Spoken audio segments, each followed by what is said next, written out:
نعم أنا امرأة قوية وإنسانة قوية وأتحدث الحياة وأتحدى الزمن، ولكن باش حاولي تهضري بالجد. الله لا كنت النية طبيبة والواقع نقافة دابا. الحمد لله. لا كاينه منافسة.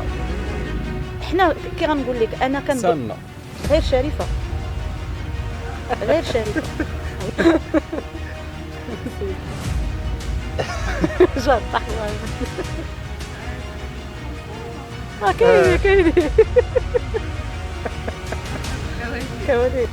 إلا حطينا لك جوج ديال الاختيارات، نعم واش تكوني ربة بيت ولا تكوني نقافة، شنو غتختاري؟ بكل صراحة بكل صراحة. نكون ربة بيت. السلام عليكم الاخوان، كنتمنى تكونوا بخير وبالف خير ان شاء الله. كيف وعدناكم هذه هي الحلقه ديال البودكاست، الحلقه الاولى اللي غالبا كل شيء ديال الناس يعني اللي كيتسناوها راه عارفين مع من غتكون مع مريم ماريمار. السلام عليكم، معكم مريم بن مواد الملقبة بماريمار. السن 41 سنة، إقامة بولاد تايمة، المهنة نقافة. اليوم بغينا نعرفوا شكون هي ماريمار، ابار الاسم الفني وابار كل شيء، ابار الاسم ديال الشهره وابار الخدمه ديالك، ابار كل شيء بغينا نعرفوا شكون هي ماريمار. يعني ماشي ماريمار، مريم. شكون هي مريم؟ مريم إنسانة عادية متزوجة، أم لثلاثة أطفال الحمد لله، مستقرة مع الزوج والوليدات. المهنة كي قلت لكم نقافة، ولكن بالنسبة للحياة ديالي دوزت بزاف ديال الحوايج، يعني دوزت التجارة، دوزت التعليم 12 سنة ديال التعليم، بالتالي بأنني نقافة. والحمد لله مستوى دراسي الله يجعل البركة كيف يقولوا، يعني عندي باك بلس 2، يعني دبلوم جيستيون دونتربريز. الحمد لله قاريين باش نقروا وليداتنا هادشي اللي كاين. سي محمد. مريم، بغينا نعرفوا شنو الحاجه اللي خلاتك تختاري هذا المسار بالضبط في الحياه ديالك؟ مسار نقافة. عرفتي واحد كان كيقول هذيك الساعات قال لك كنا عاد ضاحكين بحال هكا كي وقع لي انا اصلا انا كنت في التعليم، يعني انا في الاول ديالي كانت عندي التجاره، يعني بحكم الوالد الله يرحمه تاجر، حنا كاملين كافراد عائله يعني عندنا الميول للتجاره. يعني دوزت بزاف ديال الحوايج، لان ما جيتش وقفت، يعني دمرت كي كيقولوا، يعني راه بعد حويجات، بعد ماكياج، بعد بزاف ديال الحوايج. هادشي في البدايات ديالي قبل ما ندير التعليم. من بعد فاش غندير التعليم بديت غير بالناس ديال الفاميلا وداك الشيء، واحد جوج دراري هكا خدمت معاهم غير في الدار وداك الشيء، وزدت شويه بشويه بدا واحد المستوى ديالهم كيطلع، وكتبان النتيجه ديال المراجعه ديالي معاهم داك الشيء. من بعد فتحت مركز ديال الدعم، وليت يعني في واحد دومين اخر اللي هو دومين ديال التعليم الحر، يعني هادشي ديال السوايع دوزت فيه شي 12 سنه. من بعد جاتني الفكره ديال انني نفتح صالون الحلاقه. ديك الساعه مازال ما عنديش تنقفت في راسي، قلت ندير صالون الحلاقه بحكم انا امراه يعني وسميتو. قلت انا علاش ما ندير انايا شي حاجه اللي كتعجب العيالات، وهذا ندير صالون الحلاقه. درت صالون الحلاقه الشهر الاول الثاني شويه راك عارف الحلاقه ما غاديش تهز لك دوك الالتزامات اللي كاينين، الكرا، الماء، الضوء وداك الشيء يعني. وواحد السيده من الدومين الله يذكرها بخير، هي اللي كانت قالت لي الا كنتي بغيتي ديري، الا بغيتي هذه يعني هذا الشيء ديالك يتطور، حاولي ديري تنقافت. صراحه ديك الساعات كان عندي واحد البيدجي اللي قليل، يعني ما قدرتش نبدا. وراك عارف اول مره غادي تحط واحد الحاجه ما كنعرف ليهاش، لان انا تنقفت دخلت ليها غير هكاك، يعني ما عندي عليها حتى شي فكره حتى شي حاجه. يعني كان عندي واحد البيدجي اللي قليل وبغيت ندخل سميتو. طلبت الاب ديال الزوج ديالي هو اللي تعاون معايا، حتى هو تعاون معايا، عطاني واحد البركه، زاد على داك الشيء اللي عندي صافي. وبديت المشروع ديالي، واخا كليت العصا، حيت فاش كتدخل شي دومين انت ما عرفتي عليه والو كتاكل العصا، ما يمكنش. يعني غادي تغدر، غادي يمشي لك شحال حاجه ديالك، غادي تشري واحد الحاجه هي بقل ثمن انت غتشريها باغلى ثمن، بزاف ديال الحوايج. ما الحمد لله اون فوا دخلت لذاك هذا الدومين درت فيه راسي والحمد لله وصلت لهذا الشيء اللي كاين. من بعد يعني فاش بديت كان حيت كونت راسي براسي، انا ماشي زعما من داك النوع ديال تعلمتي عند شي حد ولا لا لا لا لا لا لا شنو تعلمت زعما تنقفت يعني ما تعلمتيش مع شي حد يعني دخلتي سي كاينه نقافه هنايا انا نذكر الاسم ديالها الله يذكرها بخير، نقافه راويه. ديك الساعات انا يلاه بديت وما كنتش عارفه كيفاش نخدم ديك اللبسه الشماليه وداك الشيء. علمتها ليا الله يذكرها بخير، انسانه طيبه ما فيها ما كتحسد ما كتغير ما حتى شي حاجه. واحد الحاجه هي تعلمتها بغات تعلمها الناس اخرين كذلك. انا ناس جاوا للدومين جداد علمتهم في سبيل الله، ما عنديش مشكل. انا اللي بغى يتعلم يجي مرحبا به، انا ما عنديش اشكال. غير هو كي قلت لك انا ما كانش عندي حتى فكره في تنقفت، ولكن دخلت يعني بحال شي وحده دخلت لشي حرب، لان دومين النقافه محمد ما سهلش. دوزت الدومينات، دوزت الدومين ديال التجاره، دوزت الدومين ديال التعليم، دخلت للدومين ديال التنقاف. صعيب بزاف. الا ما كنتي نيت شي وحده اللي قادره تواجهي وقادره تحاربي ما غاديش دير بلاصتك فيها.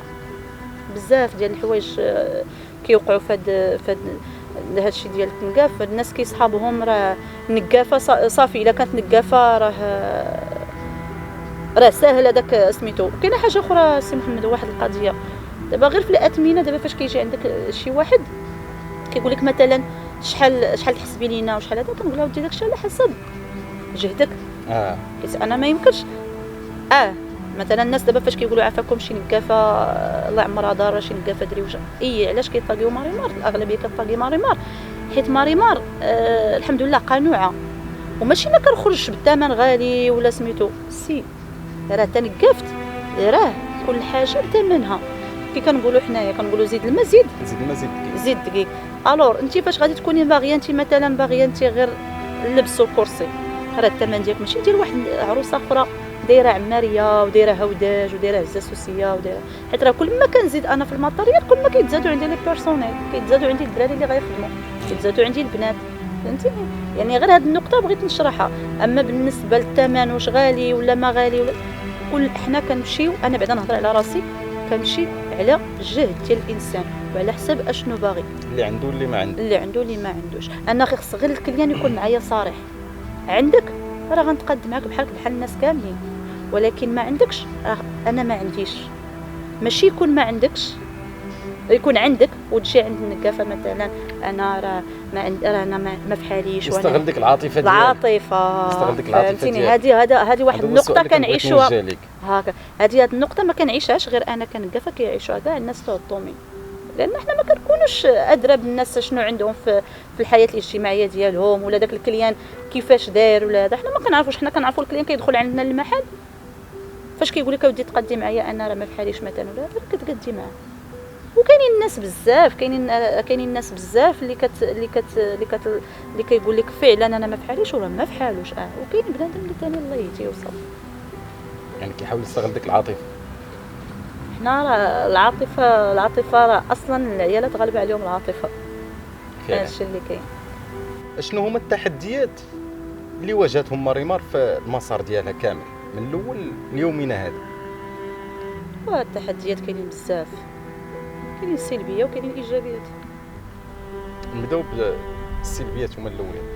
السلبيات كاينين بزاف. كاين بنادم كاع ما كتعرفيه ما كيعرفك كيخلق عليك شي كلام كاع انت ما عرفتي لاول مره كتسمعيه، ولكن كاع اللي كيتجرأ يدير مثلا يدير شي منشور بعضو مجهول ويبدا يقطع ويشرك في الانسان. بزاف ديال الحوايج. كاينه اللي مثلا كنكون انا خدامه لواحد العروسه بواحد الثمن، كتجي عندي مثلا شي وحده مفاميلتها بغات تخدم عندي ياك، يعني بغاتني نكون انا لها كنكافه. هي حيت هذيك العروسه ما عندهاش معاها خصها تخسر ليا انا السمعه ديالي انايا. مثلا تقول لها لا ما تمشيش عندها، راه انا في عرسي راه دارت ليا وفعلت ليا وضحكت ليا، وهذا الشيء وقع ليا. انا راه خدامه للعروسه كنماكي ليها وقالت لي واش خدمتي لواحد العروسه نهار الفلاني؟ قلت لها اييه. قالت لي وراه قالت لي ما تمشيش عند ماريمار وهذا وداك. علاش؟ قالت لي لا راه داكشي اللي المهم شي كلام اللي ما سميتوش. قلت لها اي ديك السيده عرفتها وانا بلا كي كيقولوا يعني بلا عجز جبت لها لا كونفرساسيون ديالي معاها. قلت لها انت شوفي اون فوا تسالى العرس السي محمد بحال اليوم الغدا صيفطت لي ديك العروسه كلمات شكرا على العرس اللي وهكا والتعامل وهذا يعني ديك العروسه الاخرى الجديده اللي كنصايب لها تصدمات يعني كاينين حتى هذا الشيء اللي كنواجه انا. كاين بعض المرات كنكون انايا ما عارفاش شي حوايج وهما يعني مديورين عليا. علاش؟ باش يخسروا لك هذيك السمعه. مثلا لا راه ماريمار كتحسب القد والقاد، لا ماريمار مثلا عندها برازات ما كيخدموش مزيان، ماتريال لا داكشي اللي قالت لك غادي تجيب لك راه ماشي هو اللي غادي. المشكله هذا الشيء انا ما عنديش. انا الناس اللي كيعرفوني انا في يعني في الوسط ديال المحل ديالي كنقدم مع الناس كل شيء، كنقدم على الناس كل شيء. داكشي اللي بغاو كنقدو معاهم. اون بليس دو سا كنعطيهم انا كيصوروا لاجوندا شنو كتبت فيها، كيصوروا داكشي ديالهم هما باش يبقى عندهم. هذا الشيء اللي كاين. يعني التحديات كاينين بزاف كاينه منافسه. حنا كي غنقول لك انا غير شريفه هو نورمالمون خاص الانسان يعني تكون واحد المنافسه شريفه بين الناس. يعني ماشي انت مثلا باغي تشد واحد الفئه ديال الكريان ما تشدهاش بواحد الطريقه اللي غتخسر واحد اخر ولا سيده اخرى تخسر ليها يعني السمعه ديالها قدام الناس. يعني كاينين شي حوايج اللي الله يهدي بنادم فيهم.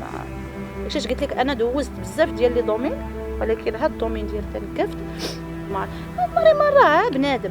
راه ماريمار راه هي اللي كونت السمعه ديالها، وراه كل شيء كيموت الا السمعه. راه نموت كاع انا، ولكن بنادم غيبقى يذكرك هذيك السيده دارت معنا، هذيك السيده فعلت معنا، هذيك السيده تركت معنا. فهمتيني؟ كتبقى البلاصه ديالها، كتبقى ديك البلاصه، كتبقى ديك السمعه، كتبقى السمعه لا تموت. السمعه كي بنيتيها زوينه كي بنيتيها خايبه كتبقى السمعه موراك. وبالنسبه للتحديات الايجابيه، التحديات الايجابيه كسبت ناس زوينين، كسبت عريسات زوينات، لقيت ناس معارف احتاجيت لهم انا. يعني مورا ما خدمت لهم العراسات وداك الشيء عاودت لقيتهم بجنبي في شي حويجات. المهم بزاف ديال الحوايج كاينين بحال هكا. انني في هذا الدومين اكتسبت احسن حاجه، اكتسبت حسنات لم اتعب فيها. يعني غدا قدام الله كاينين شي حويجات انا ما ضربت فيهم تماره ما والو، غادي يزيدوا لي في الميزان ديال الحسنات. الحمد لله. هذا الشيء هذا هو. راه كنقولها ديما، كنقول انا اكثر حاجه فرحانه بها في الدومين انني اكتسبت حسنات لم اتعب فيها. وراك عرفتي دابا انت السي محمد كيفاش هذوك حسنات لم اتعب فيها. راه فيها الغيبه، فيها النميمه، فيها بزاف ديال الحوايج، ولكن عند الله تتلاقي الخصوم. شنو هما اصعب اللحظات اللي دوزتي في المسار ديالك وكيفاش تغلبتي عليهم؟ المسار ديال النكافه كماريمار بزاف سمي. كان كتوصل كاع لواحد الوقت اللي ما كتلقايش حتى باش تجدي مثلا ماتريال بزاف ديال الحوايج. لان دابا راه بزاف ديال الناس كيصحابهم يعني هذا الشيء ديال النكافه راه ساهل. ما النكافه الا ما كانش ديما تجديد راه ما تكونش بلاصتك. فهمتيني؟ يعني خاص ضروري كاين. وكنجدد تلقى على الله تعالى. ومن بعد الحمد لله كتجيب الله تعالى الخدمات، وكنخلص شويه من هنا، خلص شويه من هنا، خلص هادي صافي. كنعاود نوقف ثاني على رجلي. غادي كطيح وكتنوض. انا ما نكذبش عليك، انا ماشي ما غاديش نزكي لك نفسي ونقول لك انا راه انا ديما واقفه. انا انسانه، انا انا امراه قويه وانسانه قويه، واتحدى الحياه واتحدى الزمن. ولكن باش كنتحدى الزمن ديالي وباش كنتحدى الحياه ديالي بالعمل. يعني كنوقف على رجلي، ما كنقولش لا صافي راه طحت غنفشل، لا بالعكس. هذيك الطيحه اللي كنطيح انايا هي اللي كتقويني. يعني فاش كنخدم من بعد وسميتو كنتفكر هذيك الطيحه، وديك الطيحه اللي كنكون طحت فيها كتعطيني واحد القوه اخرى باش كنزيد ونزيد. يعني ضروري ما تطيح وتنوض، ولكن الا ما كنتيش نيت واقفه وما كنتيش نيت امراه بألف رجل كيف يقولوا ما غاديش يعني تواجه الصعوبات في الدومين. شنو اللحظات المفرحه في حياتك والانجازات اللي كتفتخري بها كامراه؟ عبد السؤال سهل. شنو اللحظات المفرحه في حياتك والانجازات اللي كتفتخري بها كامراه؟ اللحظات المفرحه هي فاش كنفرح شي عروسه، فاش كنشوف الفرحه على وجهها وكتشكرني وكتقول لي فعلا دوزت الليله زوينه، يعني بفضل الله تعالى ثم بفضل ديالي. هادشي اللي كنهضر لك دابا في تنقفت ومفرحه، يعني اللحظات المفرحه والانجازات هي انني حافظت على راسي كامراه معقوله ومحترمه في واحد الدومين اللي صعيب انك تفرض وجودك بهذا الشيء اللي دايره انا دابا، فهمتيني. والانجازات المفرحه هما وليداتي الحمد لله، يعني كنشوف ولادي كبروا قدام عينيا، ربيتهم تربيه حسنه، قريتهم، اللهم لك الحمد، مهديين ليا. هذه اكبر حاجه كنحمد عليها الله ونشكره، وكيبان لي انجاز عظيم درته في حياتي، سواء بقيت في الحياه ولا مت الحمد لله. كنقول ان باقيه في الحياه راه كنشوفهم الحمد لله غاديين كي بغيت انا، اللهم لك الحمد. مت راه خليت ولد صالح يدعو لها، يعني الحمد لله دينا في قرايتهم، في دينهم، في يعني في داك الشيء اللي كينفعهم، هذا فضل من الله تعالى. وهذه اكبر انجاز كنفتخر به، وكنقول اللهم لك الحمد، واللهم اديمها نعمه واحفظها من الزوال، والله يحفظهم ليا والله يرضي عليهم ويسر لهم امرهم يا ربي، ويسمحوا لي. انا ماشي انا ام فعلا، ولكن بعض اللحظات كيقولوا راه الوالده قاصحه علينا وداكشي، انا ما قاصحاش، انا الزمان اللي خلاني نكون شويه قاصحه، ولكن علاش هذيك القصوحيه مع ولادي؟ غير باش ما يكونوش ضحيه لناس اخرين، فهمتيني. يعني اللهم انا ولادي نخرج عيني ونخاصم ونغوت، ولا يجي واحد يخرج ليا فيهم عينيهم وخاصمهم ويغوتوا على واحد الحاجه اللي انا قادره نصلحها انا.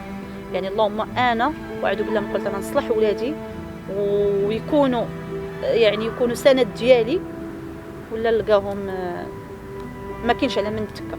يعني حتى كما كنقول لك السي محمد، يعني حتى الا مت مخليه الحمد لله واحد الحاجه غيقولوا فعلا الوالده كانت قاصحه وكانت هذا، ولكن انا تربيتي هكا دايره، يعني تربيتي عسكريه. ولادي اي حاجه خاصهم كنوفرها على قدر المستطاع، انا ما مدلعاش وما نفشاش، ولكن القضيه الحاجه اللي قادره نديرها لولادي كنديرها لهم، والحمد لله رب العالمين. الحاجه اللي كنحمد عليها الله ونشكر انهم مهديين لي هذه الساعه، اللهم لك الحمد.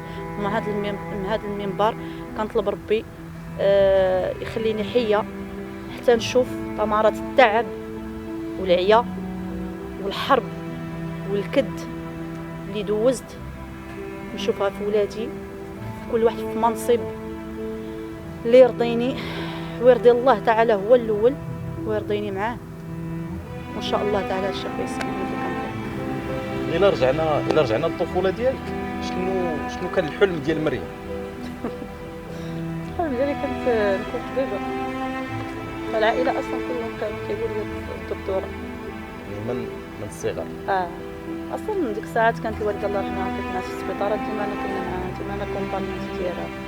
ولا كنت النيه طبيبه والواقع نقافه دابا. لا والله كنت غير الوالد الله يرحمه ما كانش عنده ديك القضيه ديال نمشي نقرا فشي بلاصه بوحدي، وهذا راك عارفين الشلوح كيفاش كيكونوا. حنا الوالد عندي الله يرحمه من دوك الشلوح المحافظين وداك الشيء، ما خصهاش البنت ما خصهاش تمشي تسكن بوحدها وتجلس بوحدها وتقرا بوحدها، ولكن الخير فيما اختاره الله تعالى. الحمد لله دابا وفعلا راني طبيبه دابا، راه طبيبه ديال وليداتي لا مرضو، ديال الزوج ديالي، ديال راسي نيت تاع انا عادي داكشي.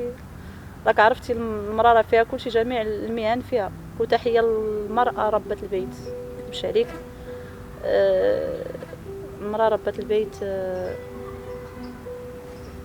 اصعب مهنه. الا حطينا لك جوج ديال الاختيارات، نعم، واش تكوني ربة بيت ولا تكوني نقافه، شنو غتختاري؟ بكل صراحه بكل صراحه نكون ربة بيت. اصلا المراه اللي كيكون عندها عمل حر كتكون متعرضه بزاف للفتنه، بزاف د الحوايج. ربة بيت ما نكذبش عليك، انا واخا نقدر هاد الهضره تعجب العيالات وقدر ما تعجبهمش، ولكن انا مع المراه الا كان كلشي متوفر ليها واي حاجه بغاتها واصله ليها وداك الشيء اللهم بيتها، لان ربة بيت فيها كلشي مقابله وليداتها راه. ولكن دابا فاش كتكون المراه العمليه ثاني راه كتزاد عليها، راه كتكون فيها ربة بيت وبرا وبزاف ديال الحوايج. ولكن ربة بيت راه عندها واحد العمل ديالها اللي هو باين بيتها، يعني ربة بيت كيفاش انها يعني تنمي هذاك البيت وتربي دوك الوليدات وسميتو. ولكن المراه اللي كتكون عمليه كيكون عندها العمل ديالها، خاصها تخدم على برا وتخدم الداخل ديال الدار. ولكن ربة بيت انا مع الامهات. هاد الهضره هادي تقدر ما تعجبش واحد الطبقه ديال الفيمينيست. علاش؟ تما كيقول لك لا والمراه اندبندنت سترونغ وومن. شوف والله المراه حدا بيتها حدا سادس. لا المراه تقرا قال لي هذاك المراه حدا سادس. لا المراه تقرا ماشي مشكل، قرايه تقرا تنفع راسها تنفع وليداتها. انا حاجه وحده كنترحم بها على الوالدين ديال الله يرحمه انه قراني. يعني تقرا ماشي باش تخدم ديك القرايه، ولكن تقرا باش تنفع راسها وتقرا باش توعى. وتوعى. لان المراه الواعيه والمثقفه راه في شكال، يعني راه فين ما حطيتها كتخرج نفسها راسها. يعني راه ماشي بحال شي وحده مسكينه دابا مثلا ما قرياش ومشات مثلا غير ابسط الحوايج، مشات مثلا غير للسبيطار وصيفطوها مثلا شي جناح اخر داكشي ما عرفتش مسكينه فين هو الجناح، واش جناح الولاده ولا امراض القلب ولا هذا. لا القرايه المراه انا المراه تقرا. وكما قلت لك انا كامراه يعني ربة البيت شابو ليها، لان حيت هي اول حاجه انا كنقول دابا داكشي اللي كنحس به انا كامراه. يعني هذا الشيء ماشي العيالات ياخذوها من عليا انا كسميتو. انا خرجت دمرت شفت تماره برا كيفاش دايره، وفاش انا هكاك كنقول اللهم المراه دارها، يعني اللهم المراه تخدم راجلها وتخدم وليداتها ودارها. حيت راه التربيه ديال الابناء راه مشروع. راه مشروع. علاش قلت لك انا قبيله فاش كنهضر معاك مشروع مربح. فاش شنو قلت لك انا ديك الساعه السي محمد؟ لان انا راه تعبت في التربيه الحمد لله. راه واحد لونطوغاج كاين عندي انا راه صعيب الحمد لله باش يخرجوا لي انا ولادي هكا. راه اللهم لك الحمد راه دمرت، راه كافحت قريت الحمد لله. انا راه كنت ولادي بعد دوك الجوج الاولين، يعني ولدي الكبير وبنتي الوسطانيه راه البدايات ديالهم ديال الابتدائي وداك الشيء راه انا اللي كنقري، انا اللي كنعاون، انا اللي عطيتهم لا باز ديال القرايه. يعني كي قلت لك انا يعني ربة بيت راه ماشي سهله انك تكوني ربة بيت. ولكن نهضر على راسي انا كنشوف انا كوحده خارجه العمل على برا، وخصوصا هذا الدومين ديال التنقاف وهادشي راه فتنه.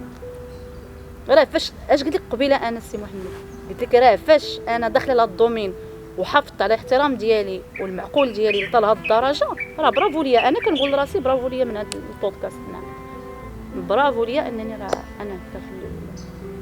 يعني علاش قلت لك انا كنشوف انا كنهضر على راسي. انت دابا خيرتيني ما بين واش نكون نقافه ولا ربة بيت، قلت لك نكون ربة بيت. عمرك شي نهار جاتك فكره انك تدخلي السياسه؟ ما جاتنيش فكره، ولكن هما اللي جابوا لي الفكره. هما جاو عندي. جاك عرض؟ جاوني عروض ومغريه. وما نكذبش عليك حنا الانسان بذاته طماع. يعني الانسان فاش يجي عندك ويقول لك اودي راه غادي نعطوك القد والقاد وهذا ما نقولش لك انا لا ما لا انا قالوا لي هذوك الاثمنه بقيت كنشوف والله الا فعلا وعرفتي في الشهر تدخل لي مثلا هذاك المقدار. ولكن لا ما نقدرش نكون انا في اتجاه حزبي ولا بحال هكا. لا انا غير منتميه. انا واحد الانسانه ديال الدراوش، خدمت واحد الخدمه كونت راسي براسي. ليكن في علمك السي محمد واش انا في راسك انا السيده اللي قدامك كنت كنجيب السلعه من عند خويا. كان خويا في تاروتات كنت كنجيب عنده السلعه وكنشد هذيك السلعه وكندور على الناس وكنبيع. كتشد ليا في البياسه 5 دراهم 10 دراهم 20 درهم فهمتيني. ودوزت هادشي ديال اوريفلام ديال هادشي ديال ما بقيتش كريستيان لاي صوفي هاد التخربيق كامل دوزتو انايا. كل شيء تما راه دزت منها كامله باش انني نوصل لهاد الليفل. يعني الناس عارفيني اليبوك، عارفيني كيفاش دايره. يعني انا ما غاديش يغروني الفلوس، يقول لي الانسان، يقول لي شي واحد يعني تكوني معانا في هذا الحزب ولا هذا باش انا ديال الدرويش وغنبقى ديال الدرويش حتى يديني سيدي ربي ويحشرني مع الدرويش. هادشي اللي غادي ندير. اما السياسه ما نقدرش، انا نهار ندخل السياسه غنقدم الاستقاله ديالي نهار الاول، راك عرفتي علاش. انا ما نقدرش نشوف شي حاجه ماشي هي هذيك ونضغط عليها. لا نفسك حاره ابارت نفسي حاره، ولكن نشوف شي حاجه ماشي هي هذيك ما غاديش نسكت عليها، فهمتيني. ما نقدرش نسكت. انا غير انا في على سبيل المثال حنا دابا السوشيال ميديا ديال هادشي ديال الهواره وهذا، كاينين الناس ما شاء الله عندهم صفحات طالعين، ايوا نتوما ما تستعملوهاش تستعملوها في التفاهه، ديروا محتويات اللي تهز بالبلاد، تبين المنطقه فهمتيني، تهز بالبلاد. بزاف د الحوايج كاينين. ايوا انا ما ندير واحد الصفحه خاصه بالتفاهه، نبدا نهضر هنايا وندير هنايا وناس لا ندير شي حاجه. كاينين دابا ناس عند هادو المؤثرين فيسبوكيين تبارك الله، كتكون شي حاله اجتماعيه كينوضوا بها المهم كاينين الناس اللي خدامين على المعقول، وكاين الناس اللي خدامين على التفاهه. فعلا كاينين يحسبون على رؤوس الاصابع بعض النماذج في هواره اللي اصحاب صفحات فيسبوكيه اللي اللهم بارك تشوفهم يعني غير في الاعمال الخيريه، المحتوى ديالهم كتلقاه نقي بزاف فعلا. كيقدموا واحد الصوره زوينه، ملي غير شي حد كيقلب على هواره كيبينوا واحد الصوره اللي زوينه، عكس بعض النماذج اللي كتلقاهم كيبينوا شي حوايج. دابا انا عندي صفحه مثلا، انا دابا عندي محتوى، نقول انا عندي محتوى، هذاك المحتوى اللي عندي انا يعني نعطي به واحد الصوره زوينه لولاد تيمه.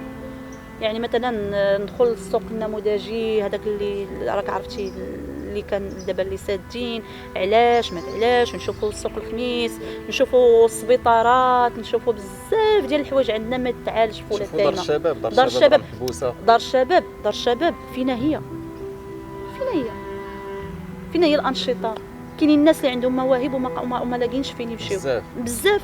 كاينين الناس عندهم مواهب وما عندهمش فين يمشيو يفرغوا دوك سميتو داك الموهبه ديالهم ولا يزيدوا يكتسبوا فيها. خير مثال راه شاب ولد المنطقه، ولد هواره، غير مؤخرا راه دخل موسوعه غينيس ما شاء الله. العاب الكاليستينكس ما شاء الله، يعني رياضه الكاليستينكس راه لا انا ما نكذبش عليك تحتهم رقم قياسي. اللهم بارك. دار مثلا دار الشباب، دار شي هذاك كونسيرفاتوار ديال الموسيقى، دار ملاعب القرب غير هنا بحال هادشي ديال الباسكيت، الفولي، مسابح اللي يكونوا في مثلا تكون مثلا واحد مسبح خاص بالنساء. يعني علاش حنا النساء الهواريات ما عندهمش حق انهم يخرجوا؟ كاين حتى شي منتزه كاع اللي تلقى خاص بالنساء غير مختلط في هواره مثلا. لا حنا بغينا شي حاجه خاصه بالنساء، يكون منتزه خاص بالنساء.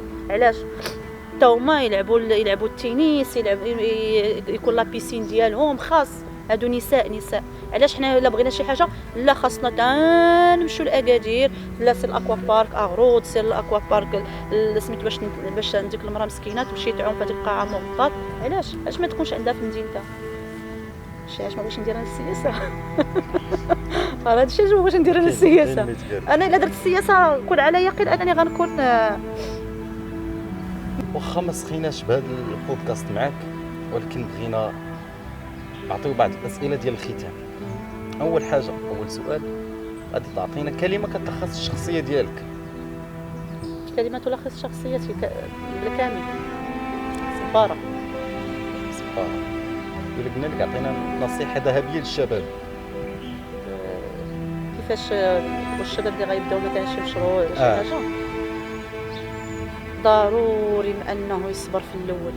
اي شاب او اي شابه غادي تبدا بشي مشروع ديالها، صبر والله تعالى راه ما غاديش يضيعها، غير هو يكون الاجتهاد. لكل مجتهد نصيب، يكون الاجتهاد ويكون شويه الصبر وغادي يوصل.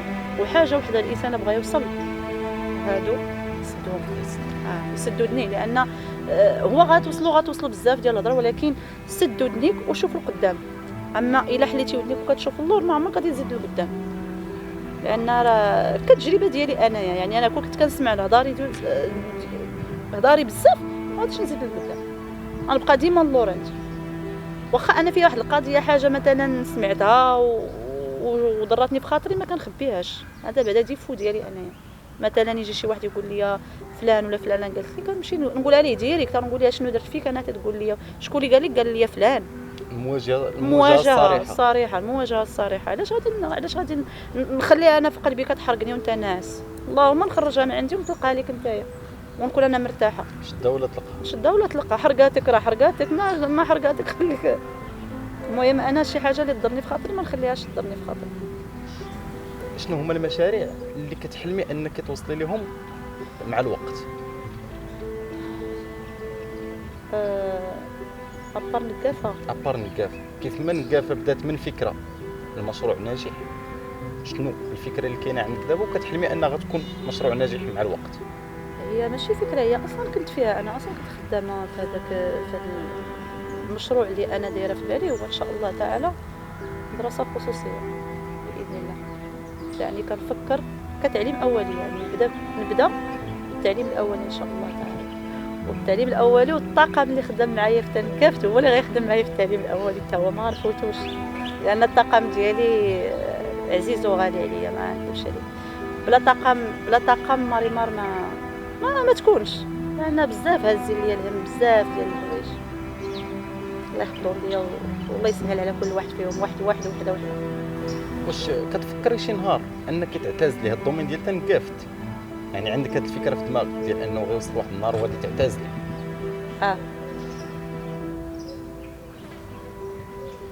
غيجي واحد النهار وغادي نعتزل صافي. بنادم غيشوف وليداتو كبروا، الله يجعل شي بركه. كرينا فيه الخبز وخدمنا ودرنا فيه بلاصتنا الحمد لله كسبنا فيه معارف، اللهم لك الحمد. والله تعالى نقول لك واحد القضيه سي محمد، هو شي واخا نكون انا باغا، نكون انا بغيت نبقى في الدومين وسميتو حاجه الا ما بغاهاش لك الله راه ما بغاهاش لك. يكون عندك كاع الملايين بانك تجددي الماتريال وتجيبي ماتريال مرصع بالذهب، عندك باش تجيبي ماتريال مرصع بالذهب، ولكن الله اذا قال كفى صافي كفى. يعني غير هو الاعتزال. قلتي لي واش كتفكري في الاعتزال؟ كنفكر فيه ولكن ماشي دابا يعني واحد النهار غتعتزل، واحد النهار غتشوف ولادك صافي وصلوا ولاش بغيتي نتيا ولا شي اش غديري مثلا؟ يعني ما غنقولوا الله يجعل البركه ونتكمشوا حنايا ونشوفوا الاحفاد ونشوفوا ان شاء الله تعالى يا ربي الا بقينا في الحياه. انا شوف والله العظيم راه كيما قلت لك، راه حيت هو راه عمل متعب، راه ماشي سهله، راه غير الصغير ديالها وانك كتكون هز واحد الحمال ديال العرس على اكتافك وداك الشيء، راه ما سهلش. ولكن الحمد لله. شوف نقول لك واحد القضيه، بزاف ديال الناس كنخدم ليهم، عرفتي غير ديك الكلمات ديال الله يعطيك الخير، الله يسهل عليك، الله يرحم لك بها الوالدين، راه كتوقف معايا، اكيد كتوقف معايا والله العظيم. وانا كل ما كنخدم الحمد لله، كل ما كيجيو لي الدعاوي، كل ما ربي تعالى كيسر، كل ما مريم غاديه وطالعه الفوق بجهد الله تعالى ورضا الوالدين. ولكن نهار يقول لك الله تعالى كفى، راه كفى. راه التعليم انا فيه 12 سنه، راه من 2012 وانا حله، راه تبارك الله جيل قريته على قدو.